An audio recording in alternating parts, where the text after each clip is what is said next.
Boa noite, queridos. Uma alegria muito grande poder cultuar com vocês mais uma vez. Certamente, se você, assim como eu, sentiu falta na semana passada de cultuarmos juntos, foi bom o tempo de descanso, pelo menos para mim foi muito bom. Foi bom poder descansar, repousar, mas eu senti falta. Eu sei que muitos de vocês também sentiram falta de poder cultuar aqui. E que bom que Deus permitiu, que bom que Deus nos agraciou para a gente poder estar aqui mais uma vez, estudar juntos a palavra de Deus. Nós estamos estudando aqui semanalmente a carta que Paulo escreveu à igreja de Éfeso, aos Efésios. E eu estou tentando conectar aqui o meu tablet, que ele está conectando. Deixa eu ver aqui. Enquanto isso, você pode abrir lá em Efésios capítulo 5. Efésios capítulo 5, nós vamos ler a partir do verso 22.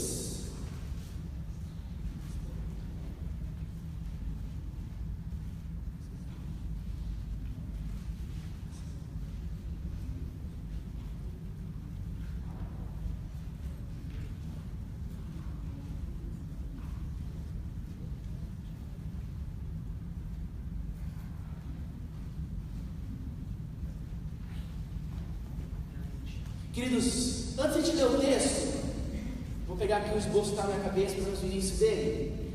Eu quero, pode até voltar ali um pouquinho, deixa na página da série, isso mesmo.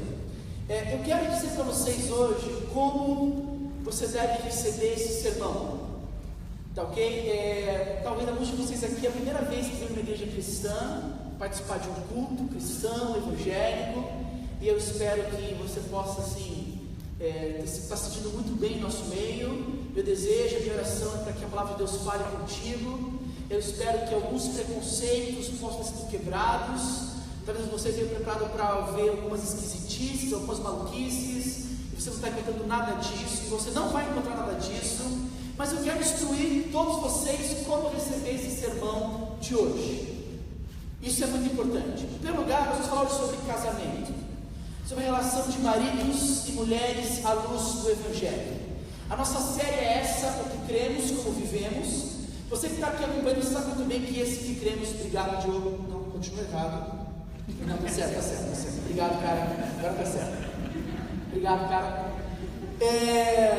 A primeira forma de você ouvir esse sermão, eu quero falar para você que é casado e que está aqui hoje com a sua esposa, com o seu marido, tá ok?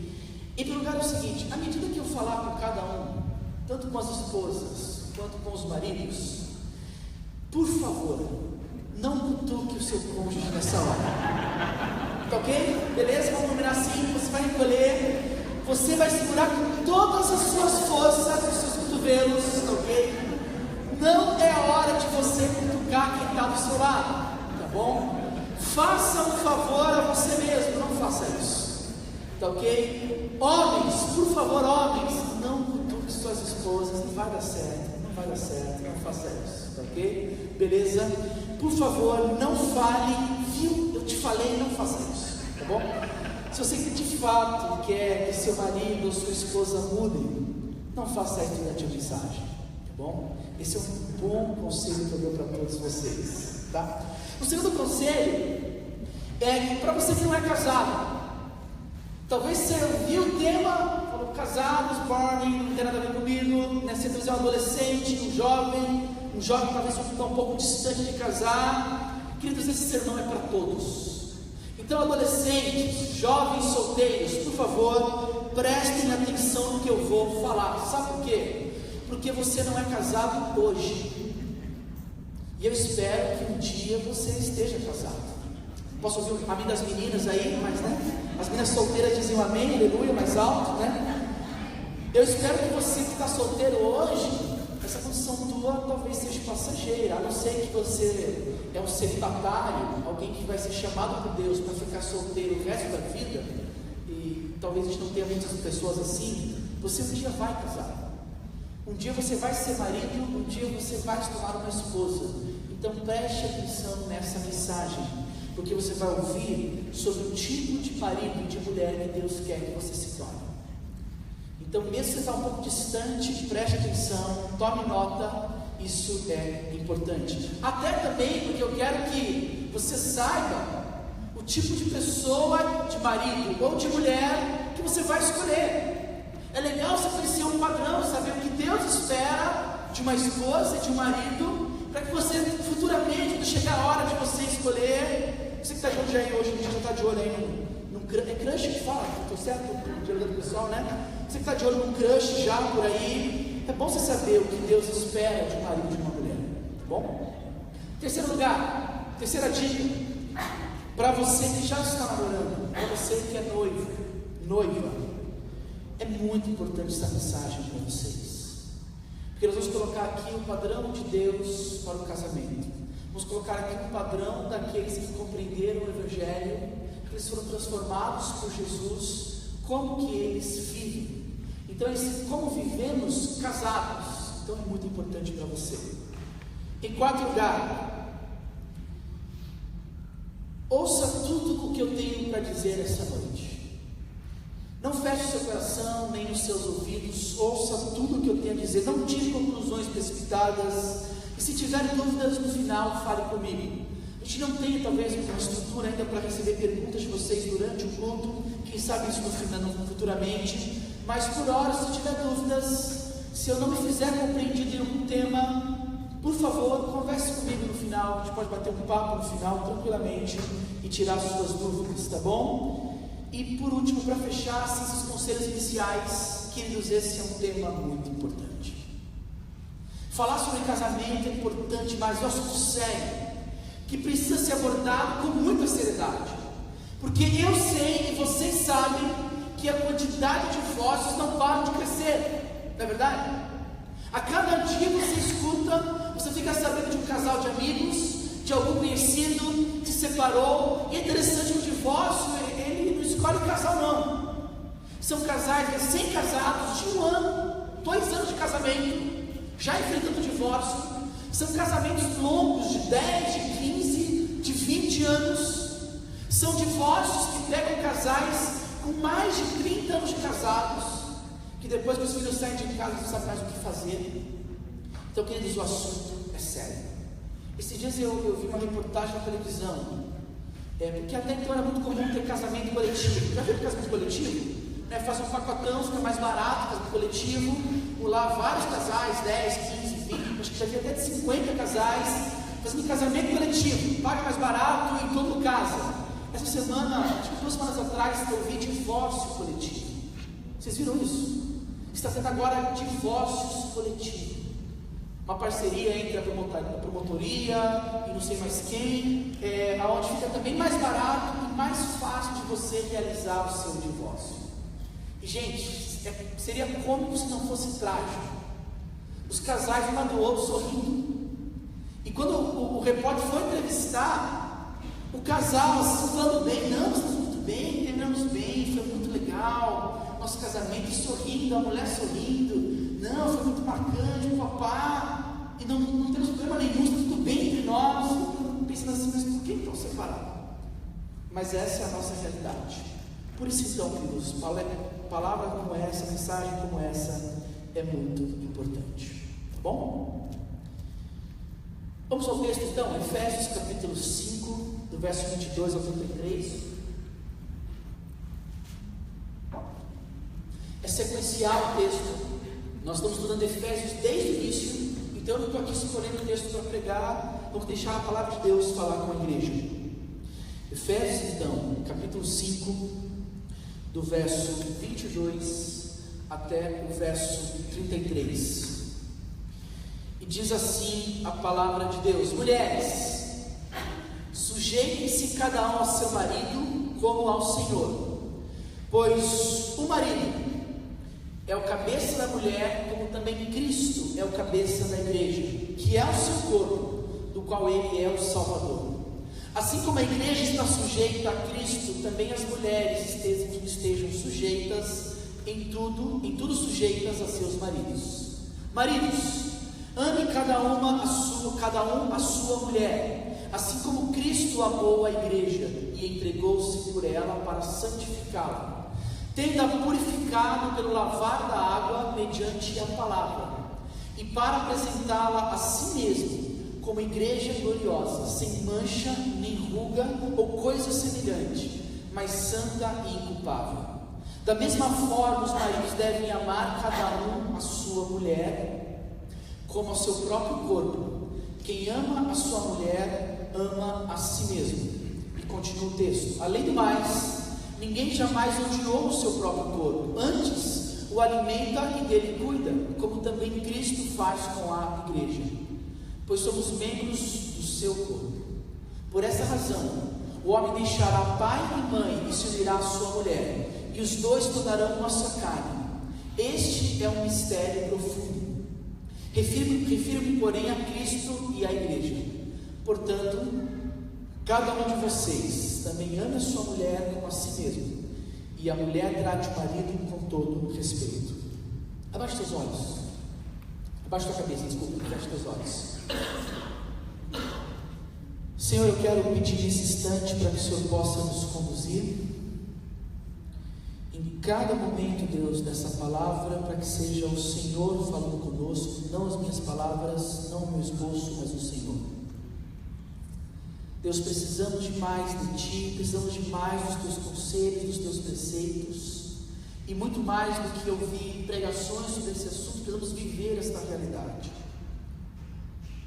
Senhor, em um tempo de casamentos tão frágeis, em um tempo onde se falta tantas referências, boas referências, de amor, de cuidado, de fidelidade, de parceria, de amizade nos casamentos, por favor, Senhor, trabalha com a gente, trabalha em nossos corações, trabalha em nossos casamentos, para que nós possamos refletir, Deus, a Tua glória, refletir a Tua pessoa, e para que os nossos casamentos, Deus, possam ser casamentos sólidos, não por nós, mas porque eles estão firmados em Jesus Cristo. Deus, fala essa noite com cada esposa e com cada marido, com cada futura esposa e com cada futuro marido, para a Tua glória e para a Tua honra. Em nome de Jesus que nós oramos. Amém. Queridos, Paulo fala aqui sobre como que o Evangelho impacta o casamento. Ele dirige primeiramente a sua palavra às mulheres. Mas antes de começar a falar sobre as mulheres, eu quero falar um pouco sobre o que esse texto fala no geral. E esse texto fala sobre a possibilidade de um retorno. Esse texto fala sobre um casamento de sucesso, sobre um casamento bem sucedido. Entenda muito bem, não um casamento que não tem problemas, porque isso é impossível, não um casamento perfeito, porque isso também é impossível, mas um casamento bem sucedido, onde cada cônjuge, onde cada pessoa compreende e executa o seu papel, e dessa forma o casal se aproxima do ideal de Deus. Entendam bem, pense comigo. Se você está aqui hoje à noite, se você é um teísta, alguém que acredita em Deus, se você crê que a Bíblia ela é a palavra de Deus, você vai concordar comigo então, porque nós cremos que Deus criou o casamento. Não foi uma invenção humana, não foi uma sacada de alguém que um dia quis se organizar socialmente e fazer um tipo de convenção social e organizar homem e mulher, e como eles eram muito retrógrados, porque era muito tempo atrás, naquele tempo era só de fato homem, sexo masculino e mulher, sexo feminino, e ele que criou essa ideia. Não, o casamento é algo que surgiu no coração do próprio Deus, foi Deus que inventou isso. Aquela frase no final de Efésios: por isso o homem deixará pai e mãe, se unirá a sua mulher, os dois tornarão uma só carne. Essa frase veio do próprio Deus. Moisés escreveu isso logo no segundo capítulo lá de Gênesis. O casamento nasceu no coração do próprio Deus. Ou seja, Deus tem coisas importantes a falar sobre o casamento, porque foi Ele que criou isso. Quando nós falamos sobre papéis dentro do casamento, entenda muito bem, não é conselho meu, não é conselho de uma Bíblia ou de um escrito talvez antigo, não, é o próprio Deus falando comigo, com você. Ele criou, Ele disse como que deve acontecer, e se acontecer da forma como Ele quis, como Ele quer, tenho certeza que nós teremos casamentos bem-sucedidos. Quem criou esse microfone aqui? Ele criou um propósito para o uso desse microfone. Se eu der para o Mateus e ele for pegar esse microfone e usar como palheta durante o louvor, vai ser só barulho do arranjo. Ele não foi criado, foi envolvido para isso. Da mesma forma, foi o próprio Deus que pensou o casamento. E é Ele que nos diz como cada um dentro do casamento, cada cônjuge deve desempenhar o seu papel, para que tenhamos casamentos bem-sucedidos. Aliás, é tão legal isso que Deus criou, porque o casamento ele espelha o próprio Deus. Você sabia disso? Nós vimos aqui algumas semanas atrás uma conferência teológica sobre Trindade, e nós vimos aqui um Deus trino, 3 pessoas, mas um só Deus, unidade na diversidade, 3 pessoas distintas, o Pai, o Filho e o Espírito, mas um só Deus. O casamento espelha isso, porque são 2 pessoas, mas uma só carne, um homem, uma mulher, mas uma só carne, unidade na diversidade. Então, quando Deus diz que vai criar um casamento, que Ele vai abençoar então homens e mulheres, para que eles sejam felizes, para que através do casamento eles se espalhem pela terra através de criação de filhos. Quando Deus diz, olha, não é bom que o homem fique só, Ele sabe o que Ele está falando, porque foi Ele que nos criou. E se você conhece algum homem, você de fato vai concordar comigo, não é bom que os homens fiquem sozinhos, não é verdade? E Deus criou o casamento para que nós fôssemos felizes, nos multiplicássemos, vivêssemos em harmonia. E Ele vai falar sobre os papéis do homem e da mulher.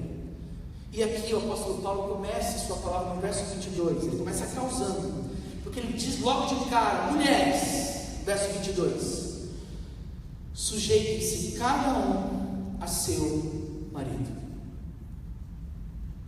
Uau, que silêncio! E não esperava outra coisa. Mulheres, sejam submissas. Isso choca um pouco, não? Aliás, a palavra submissão virou um palavrão nos nossos tempos. Quando a gente fala em submissão, logo nós pensamos num monte de coisa negativa. Falar sobre submissão é um negócio perigoso. Algumas mulheres se ajeitaram um pouco na cadeira, levantaram um pouco assim a cara, já estão com o olhar um pouquinho mais forte, sentindo a pressão dos olhares aqui sobre mim, porque esse é um tema pesado para se falar hoje em dia. Se você pensar nesse movimento, que é o movimento hoje, movimento feminista, falar a palavra submissão e mulher na mesma frase, na mesma sentença, no mesmo ambiente, no mesmo microfone, é motivo para protestos, é motivo para queimar sutiã por aí, porque de fato a palavra tem sido muito mal entendida hoje em dia. Porque as pessoas pensam logo em diminuição da mulher, pensam logo em escravidão, logo pensamos uma atitude de baixar a cabeça e calar a boca. Quando se fala de submissão, fala-se sobre alguém que deve ficar calada, sem se expressar, sem emitir opinião, sem decidir nada, uma obediência mecânica.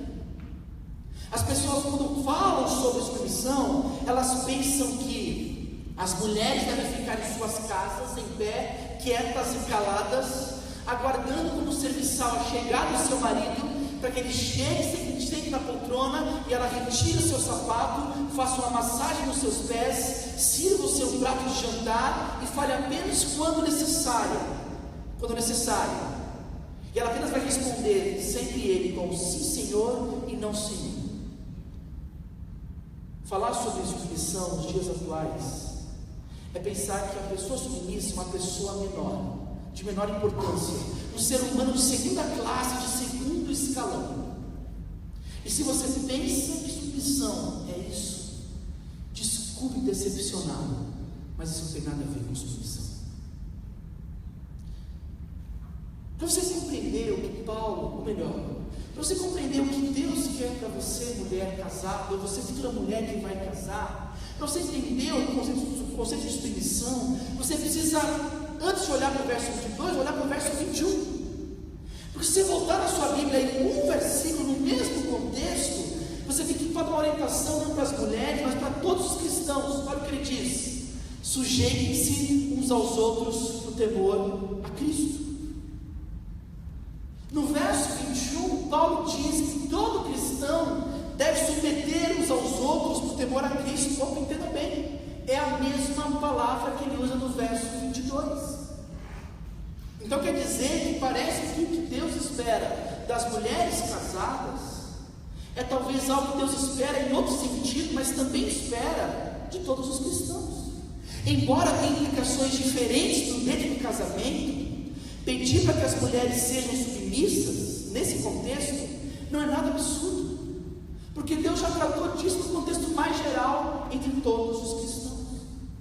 Agora, o que seria submissão? E maridos, escolham bem os seus cotovelos aí, tá bom? Em primeiro lugar, a submissão é um papel. É um papel que a mulher, ou que as mulheres devem desempenhar no contexto do casamento. É a parte dela. O casamento é uma aliança, onde cada um tem o seu papel a cumprir.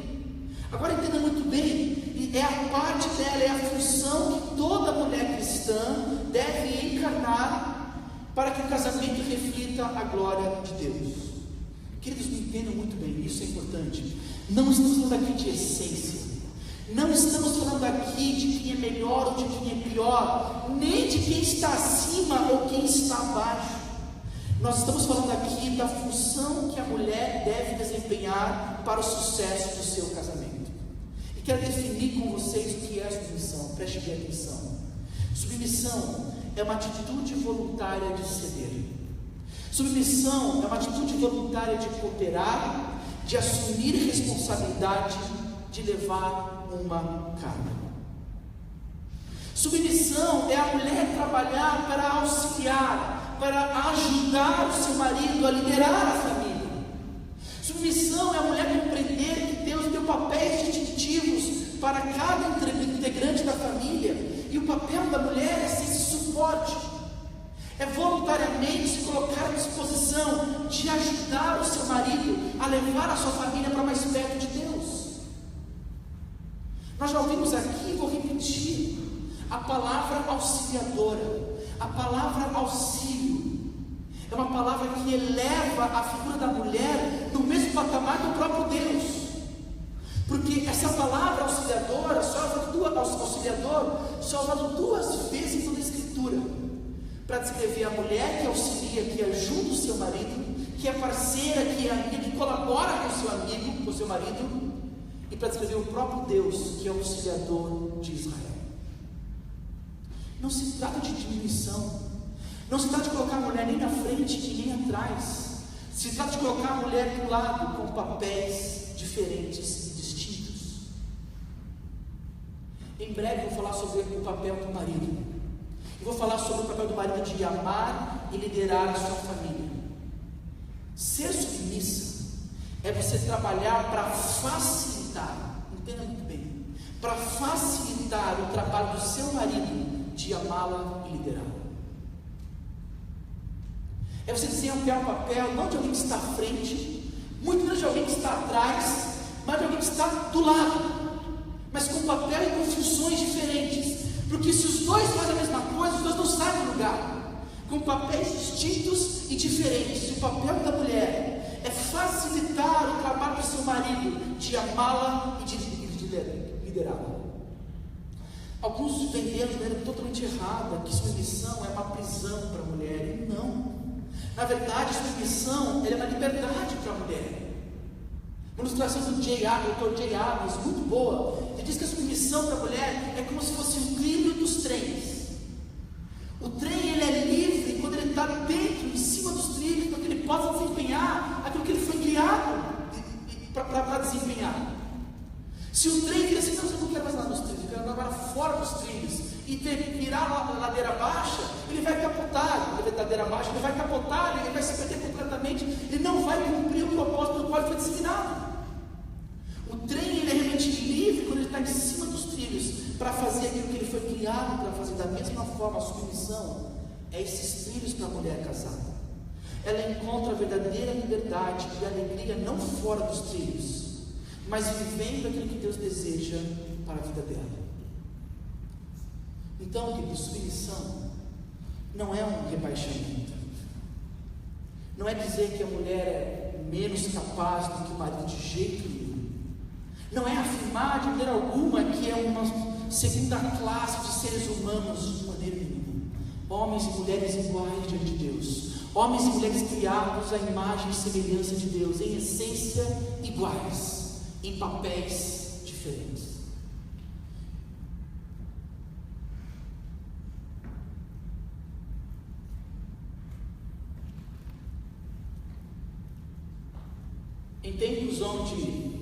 o feminismo está tão em alta, em tempos onde falar a palavra submissão virou motivo de chacota ou de zombaria, eu convido vocês, mulheres, casadas e solteiras, futuras esposas, se Deus quiser, a serem como Jesus.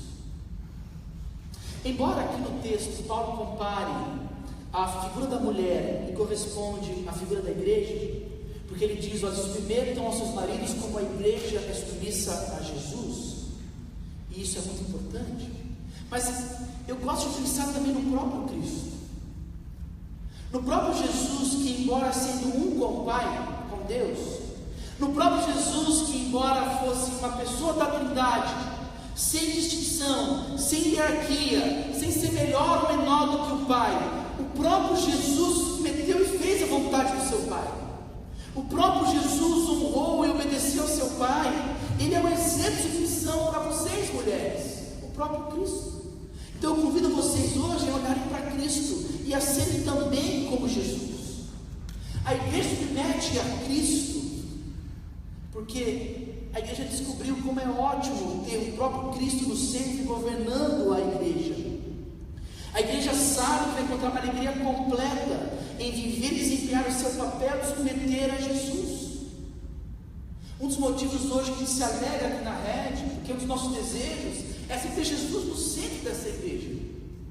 Um dos nossos desejos na rede é que todo culto você possa exaltar a Jesus, você possa ouvir sobre Jesus, você possa descobrir quem é Jesus. Nós temos uma frase que a gente usa demais aqui: tudo sobre Jesus. Esse é o nosso desejo. Que você ouça por várias vezes o nome de Jesus. Por quê? Porque essa é uma igreja que encontra a sua alegria em desempenhar o papel dela, Jesus no centro. Se Jesus sai do centro da igreja, a igreja perde completamente o rumo. Da mesma forma, a mulher deve encontrar a sua alegria em desempenhar o seu papel diante de Deus, que é de colaboradora, de auxiliadora, de ajudadora, de apoiadora do seu marido. Como eu disse mais atrás, submissão é você trabalhar para facilitar o trabalho do seu marido, de amá-la e de liderá-la. E esse é o meu convite para todas vocês, mulheres, que vocês encontrem a alegria de obedecer a Jesus Cristo, de não se colocar atrás do seu marido, muito menos na frente dele, mas do lado. E eu tenho certeza que se você fizer a sua parte, você vai caminhar para um casamento bem sucedido. Não um casamento perfeito, não um casamento sem problemas, mas um casamento bem sucedido. Agora, o texto muda o foco, e é hora de falar, dedicar alguns minutos para falar dos maridos. E aqui o bicho vai pegar, porque aqui Paulo ele é um pouco mais pesado no seu tom, e talvez até mesmo o meu próprio tom seja um pouco mais sério a partir de agora, porque precisamos falar sim sobre o papel da mulher, já falei, mas precisamos falar talvez ainda mais do papel do marido, do homem. Porque se no problema com as mulheres, a gente tem o problema do pensamento feminista, nós temos um grande problema, talvez ainda maior, com respeito à masculinidade. Nós vemos uma crise de masculinidade. Nós vemos uma crise onde é difícil encontrar homens valorosos, de caráter. A realidade nossa hoje é de adolescentes que jamais amadurecem. É de adolescentes de 25, de 27, de 30 anos, que ainda pensa, que ainda age, que ainda tem costumes como de adolescente. Queridos, é uma dura realidade hoje que nós vivemos em nosso país. Eu não sei se vocês viram alguns dados, eu também vi no jornal semana passada, sobre, na nossa região aqui, ocorrências policiais durante o carnaval. Não sei se vocês viram essa reportagem. E o maior número de ocorrências policiais durante o carnaval em toda a nossa região, em Campos, Macaé e Cabo Frio, tá ok? Em todas as delegacias de polícia, sabe qual foi? Violência doméstica contra a mulher. Superou até mesmo embriaguez. Superou até mesmo embriaguez ao volante. As maiores ocorrências, a maior quantidade de ocorrências foi com respeito a homens agredindo mulheres em casa. Esses números mostram a crise que nós vivemos com respeito à masculinidade. E parece que é tão grave nós homens, que são sempre dois extremos. Ou você tem um extremo do homem duro e machista, que eu vou falar sobre isso daqui a pouco, ou você tem um extremo do homem delicado e covarde, que talvez são dois lados da mesma moeda, homens que não entendem o seu papel diante de Deus. Os homens machistas, os homens duros e machistas, são aqueles que acham que masculinidade é definida de acordo pelo oposto da mulher. Tem homem que acha que ser homem é fazer tudo o oposto da mulher. Simples assim. Se a mulher abraça, então ele não abraça, porque abraçar é coisa de mulher. Se a mulher beija, então ele não beija, porque beijar é coisa de mulher. Se a mulher diz eu te amo, ele jamais diz eu te amo, porque isso é coisa de mulher. Se a mulher chora, ele não chora, porque chorar é coisa de mulher. São aqueles caras que acham que ser homem é ser o oposto de mulher, todas essas coisas. São caras que muitas vezes se definem por aquilo que eles têm, por conquistas. Para ele tudo é bens, é dinheiro, e normalmente para ele, para esses caras, a esposa dele é apenas mais um troféu que ele conquistou. Para esses caras duros e machistas, eles costumam ser briguentos, barraqueiros, eles costumam desejar sair no braço com outras pessoas, com outros caras. É aquele cara que não leva desaforo para casa, e quanto mais cara ele bater, quanto mais ele bater na rua, quanto mais longe ele cuspir, quanto mais alto ele peidar, quanto mais macho ele é, mais ele vai estar seguro da sua masculinidade. São esses caras assim. Esses caras, eles são autoritários. Eles confundem autoridade com autoritarismo.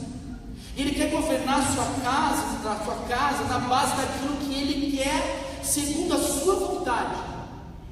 Ele nunca é contrariado, ele nunca se arrepende e ele nunca cede. São esses caras que ameaçam as suas esposas. São esses caras que levantam a mão para as suas esposas. São esses caras que a sua esposa diga assim: não fale mais nada, se você falar, você sabe o que vai acontecer contigo. São caras como esse que se acham o grandão da parada e que tem a coragem de levantar a sua mão e muitas vezes até mesmo agredir fisicamente as suas esposas. Vocês conhecem alguém assim? São esses caras que com o olhar eles olham para as suas esposas e dizem: você não me contraria, se você me contrariar, o negócio vai ficar feio para o seu lado. Esses caras, muitos deles se dizem cristãos, e eles querem de fato procurar uma igreja onde eles possam mandar. Então eles pulam de igreja em igreja e arrastam muitas vezes suas famílias para pular de igreja em igreja, até ele achar uma igreja ideal para ele. Uma igreja ideal para ele é um pastor que seja bobo bastante para receber as suas ordens, porque ele é autoritário, porque ele não pode ceder, porque ele jamais pede perdão. Esse é o perfil desse cara, duro e machista. É uma crise de masculinidade que nós temos. Mas por outro lado, nós temos aqueles homens delicados e covardes. O termo popular, talvez, que vai descrever muito bem esses caras, é o famoso banana. Nessa categoria tem vários tipos de homens também. Eu encontro nessa categoria primeiro aqueles homens que não crescem, que eu já citei aqui. São um pastor que eu gosto de ler muito, o pastor Mark Driscoll, ele chama esses caras de meninos que se barbeiam. Homens que cresceram, mas que não abandonaram a mentalidade do adolescente. Então eles não encaram desafios, eles não trabalham, eles não conseguem parar em nenhum emprego, porque nenhum emprego é bom bastante para ele, ou todos os empregos têm muito problema, muitas dificuldades, então ele não consegue arrumar um emprego ou parar em algum emprego.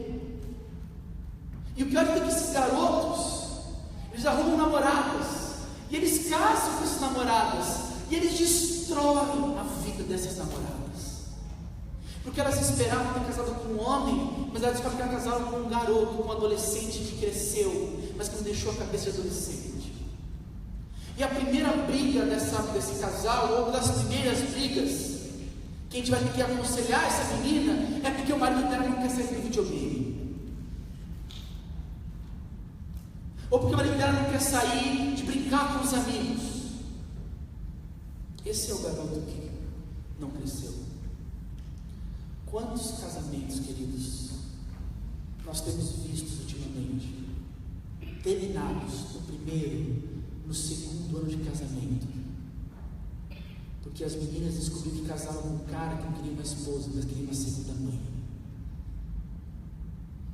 O banana também, ou esses homens covardes, muitas vezes são homens que fisicamente estão presentes na sua casa, mas só fisicamente. Ele está ali, ele faz uma coisinha ali, colar, ele até ajuda de certa forma, mas ele não se envolve com a sua família, ele não se envolve emocionalmente com a sua esposa, ele não se envolve emocionalmente com os seus filhos. Fisicamente ele está ali, mas ele não tem coragem de dar um passo e se envolver com a sua esposa emocionalmente, de ouvir as questões, os problemas dela, considerar, de ouvir, liderar, pastorear os seus filhos, pastorear a sua esposa. Não, ele não faz isso. Ele está presente, mas ele não tem coragem suficiente para se envolver na vida dessas pessoas, da sua família. E a palavra aqui de Paulo, ela é muito forte para nós homens, porque Paulo diz: maridos, amem cada um a sua esposa, assim como Cristo amou a igreja e se entregou por ela. Essa é uma palavra que é literalmente um soco no estômago para machistas e bananas, porque aqui Paulo coloca o padrão de Deus para nós maridos, e aqui eu incluo, e aqui, meu amigo, eu prego para você e prego para mim, e aqui o que eu falo para você, eu falo para mim. Eu não estou falando aqui de coisas que eu já cheguei, não. Eu estou aqui de áreas que eu estou crescendo e quero crescer junto com vocês, porque para nós a instrução é: amem as esposas de vocês, liderem o lar de vocês de maneira sacrificial. O plano de Deus para você que é casado, ou para você que vai casar, é para que você assuma responsabilidades de liderar, de amar a sua esposa, de liderar e de amar os seus filhos, de trabalhar constantemente para o bem deles. Eu não falo só trabalhar para trazer o dinheiro em casa, não, mas é trabalhar em todas as áreas, para você sustentar plenamente, financeiramente, emocionalmente, fisicamente a sua esposa. E é interessante porque o amor aqui, ele não é um amor qualquer, ele é um amor sacrificial, ilustrado, comparado com o próprio Cristo. Isso é pesado demais. Para as mulheres, a comparação foi a igreja, porque a igreja é falha, a gente sabe disso, a igreja está sempre devendo, a gente sabe disso, mas para nós maridos o padrão é o próprio Cristo, um amor perfeito que Ele teve pela sua igreja. É esse tipo de amor que Deus quer que você tenha por sua esposa.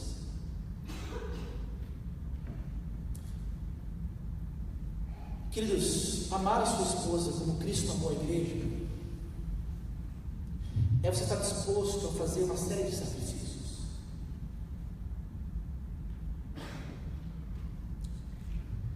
O primeiro deles,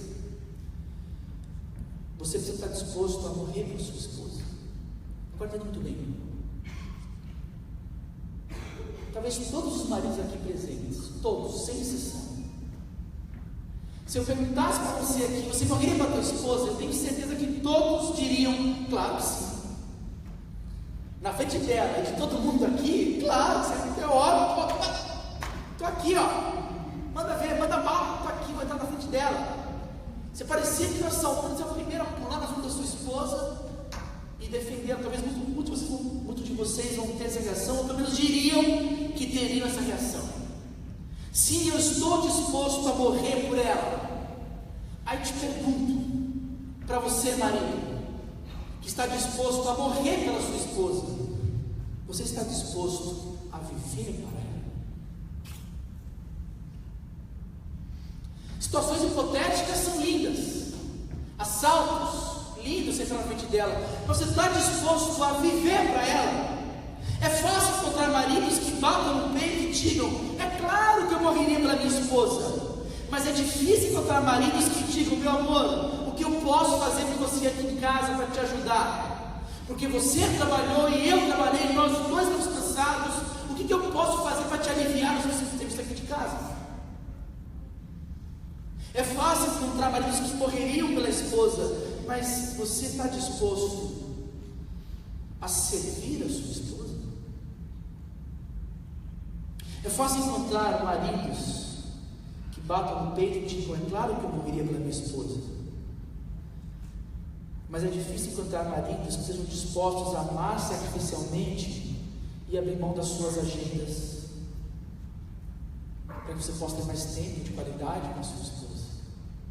Abrir mão dos seus hobbies. Entenda muito bem, não que você não pode ter hobby, claro que você deve ter o seu tempo de curtir, de esporte, sei lá o que você gosta de fazer. Mas quantos maridos estão negligenciando as suas famílias em prol das suas agendas pessoais?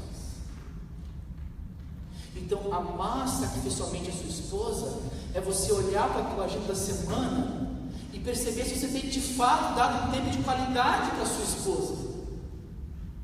Tempo para você curtir junto com ela em todas as áreas. É fácil encontrar gente que morre pela esposa, mas quantas vezes o sacrifício ele é diferente? Não é dar a sua vida, mas é dar o seu tempo, mas é dar o seu ouvido, mas é dar a sua atenção.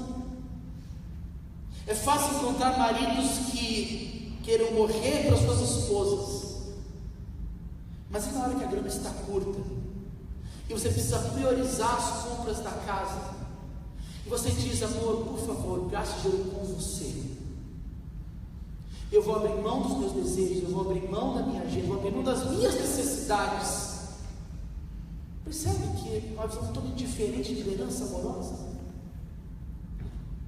Lembra do tempo? Eu não vivi esse tempo, pela graça de Deus, mas eu já ouvi histórias aonde no passado, quando as famílias iam fazer seus jantares à mesa, eu vi uma história uma vez, não lembro quem me contou, mas por algum motivo naquela ocasião só tinha um bife naquela noite, uma família com muita necessidade, e tinha arroz, tinha feijão, tinha ovo, mas só tinha um pedaço de bife. E diz a história, eu lembro que alguém me contou isso, está vindo agora na minha mente, que a mãe deixou aquele bife para o pai. Então quando o pai sentava na mesa, todo mundo da família comia o bife, comia ovo, arroz e feijão, mas como só tinha um bife, aquele era do pai, do líder da família.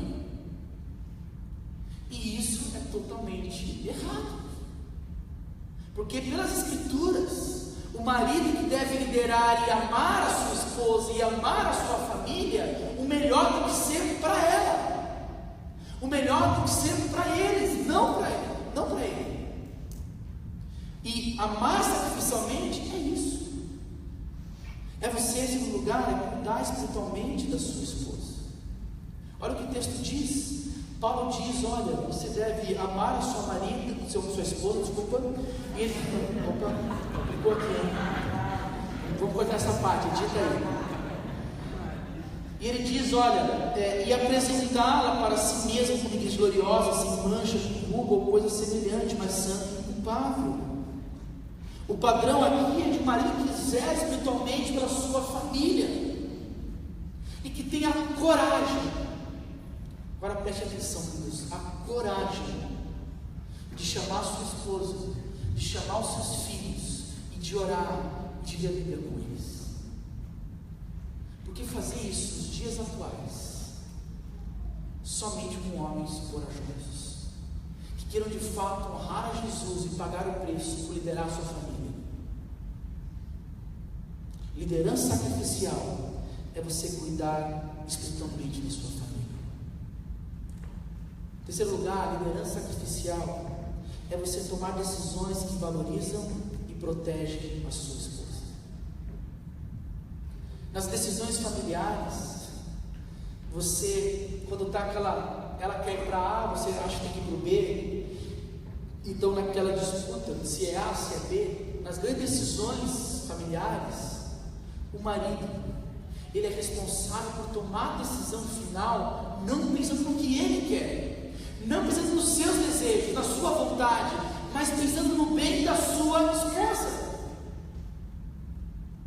É por isso que é uma ligação perfeita. Um papel completa o outro. Porque a esposa, ela tem tranquilidade de submeter ao marido, porque ela sabe que o marido vai para a decisão pensando nela, não nele. Talvez um garoto, um moleque, seja egoísta ao ponto de pensar nele.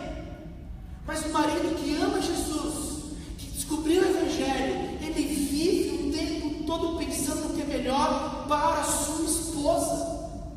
E se você tomar decisões pensando em você mesmo, que valorizam a você e prejudicam a tua esposa, se arrependa hoje e comece a liderar para a sua família. Porque você é chamado para amar sacrificialmente e para liderar a sua família, pensando neles e não em você. É claro que algumas vezes a sua esposa ou seus filhos vão querer uma coisa que às vezes não é nem bom para eles, você vai ter que se manter firme.